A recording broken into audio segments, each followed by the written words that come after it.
થતા હોય છે, પણ આ ઝટકા મશીન જ્યારે નિર્દોષ લોકોનો ભોગ લઈ લે ને ત્યારે સવાલ થાય કે આ ઝટકા મશીન કોના માટે છે? નિર્દોષ બાળકીને હણી લેવા માટે? આવી જ ઘટના બની છે બોટાદના રાણપુરના ધાર પીપળા રોડ પર, જ્યાં વાડીમાં 2 નિર્દોષ બાળકીઓ બોરા વીણવા ગઈ હતી ત્યારે ઝટકા મશીનમાં કરંટ લાગ્યો.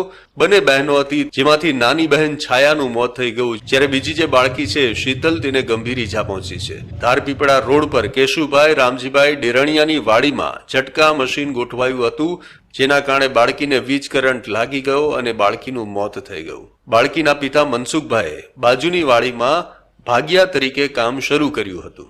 જોકે વાડીની ફરતે ઝટકા વાયરમાં વીજ કરંટ ગોઠવ્યો હોવાથી બંને નિર્દોષ બાળકીનો તો ખ્યાલ ન હતો અને તેઓ આવી રીતે બોર ખાવા ગઈ અને મોતને ભેટી છે.